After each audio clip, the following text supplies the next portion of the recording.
दोस्तों, यह एक गरीब लड़की की दर्द भरी कहानी है। इसे सुनकर आपकी भी आंखें नम हो जाएंगी और मैं आशा करता हूँ कि आपको यह कहानी पसंद भी आएगी। तो बने रहिए मेरे साथ और सुनिए यह कहानी।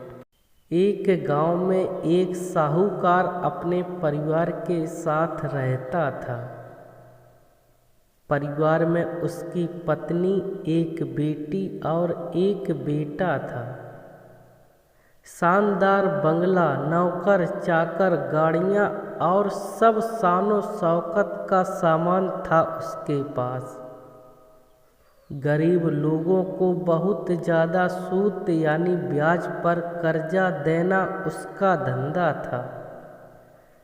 अक्सर लोग तंगी के दिनों में या किसी त्योहार या विवाह शादी के मौके पर उस साहूकार से कर्जा ले लेते थे।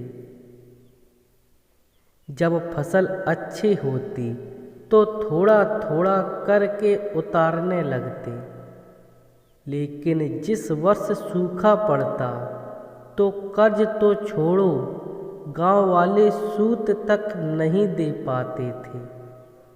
इसी का फायदा उठा वो साहूकार उनकी जमीनों पर कब्जा कर लेता।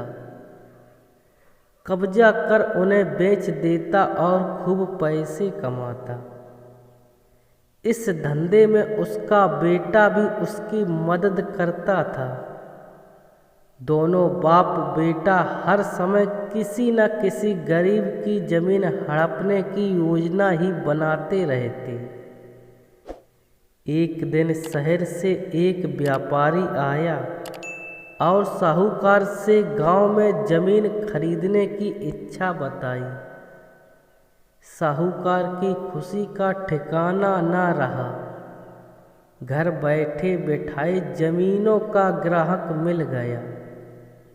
साहूकार ने उस व्यापारी को बहुत सी जमीनें दिखाईं जो उसने कर्जे के बदले गांव वालों से हथिया ली थी, लेकिन उस व्यापारी को कोई भी जमीन पसंद न आई।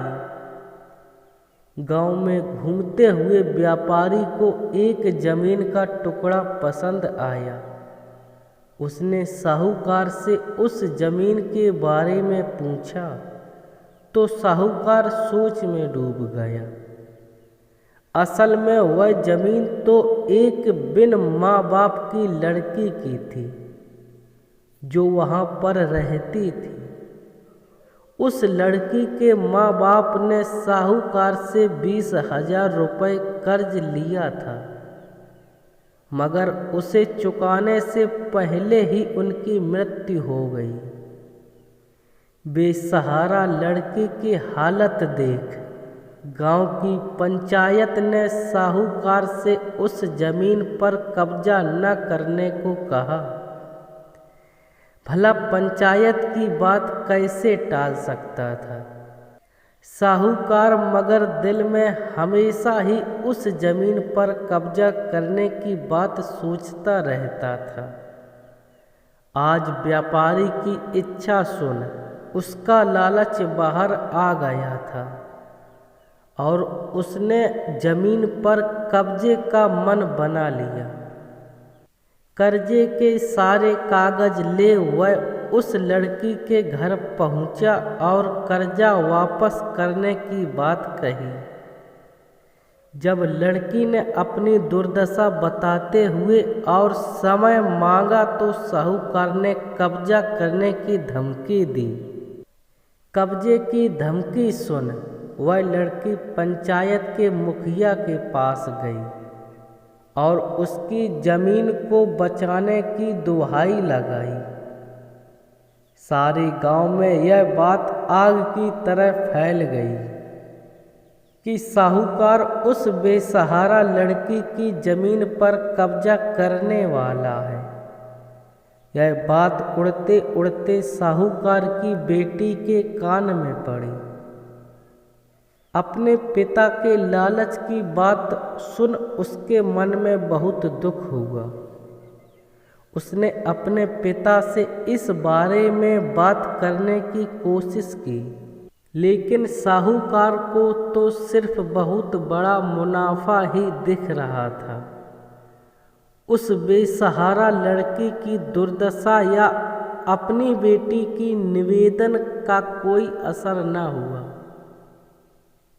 और उसने उस जमीन पर कब्जे का ऐलान कर दिया।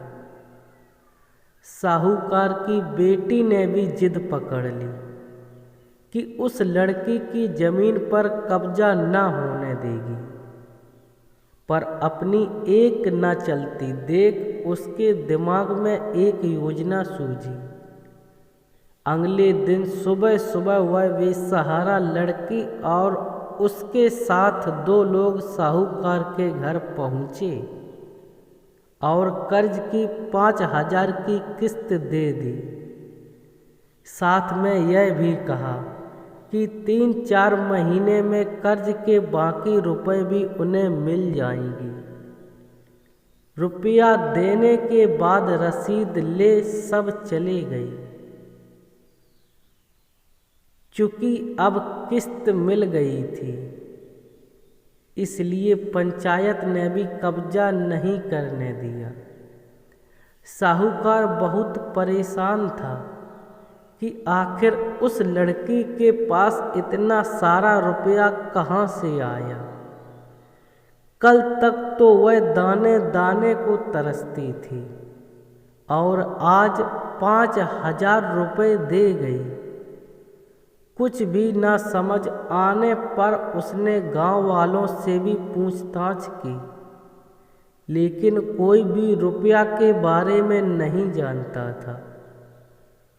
कुछ दिनों बाद वह लड़की फिर 2 गांव वालों के साथ आई और कर्ज की बाकी रकम चुका कर रसीद और कर्ज के सारे कागज ले लिए। साहूकार परेशान हो गया कि आखिर इस लड़की के पास इतना धन आया कहाँ से। इस तरह कुछ दिन और बीत गए। एक दिन साहूकार को खबर मिली कि उस बेसहारा लड़की ने अपनी जमीन बेच दी है। कुछ कर तो सकता नहीं था, लेकिन उत्सुकतावश जाकर देखा तो चौंक गया। जमीन पर एक बोर्ड लगा था। उस बोर्ड पर जमीन के मालिक का नाम देख साहूकार की मानो सांसें रुक गई।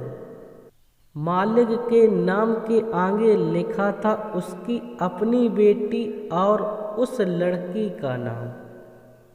वह दौड़ा हुआ घर गया और बेटी से पूछा कि यह क्या तमाशा है।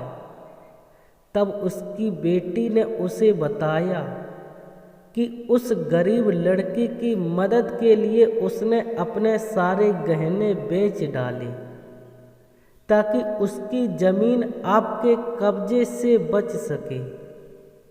लेकिन जमीन आपसे छुड़ाते ही उस बेसहारा लड़की ने उदारता दिखाते हुए आधी जमीन मेरे नाम कर दी। बेटी ने उसे समझाया कि आप तो उस लड़की का आखिरी सहारा भी छीन रहे थे, मगर उस लड़की का बड़प्पन तो देखो। उसने जमीन छुड़ाते ही मेरे गहनों के बदले अपनी आधी जमीन मुझे दे दी। यह सब सुन साहूकार को शर्मिंदगी महसूस हुई और उसने भविष्य में कभी किसी की जमीन न हड़पने का वचन दिया। दोस्तों, गरीब लड़की की दर्द भरी कहानी सुनने के लिए आपका धन्यवाद। आपको ये कहानी कैसी लगी नीचे कमेंट करके अवश्य बताइएगा। अगर आपको ये कहानी पसंद आई हो तो लाइक और अपने दोस्तों के साथ शेयर ज़रूर कीजिएगा। और ऐसी ही कहानियाँ सुनने के लिए आप जुड़े रहें हमारे YouTube चैनल से।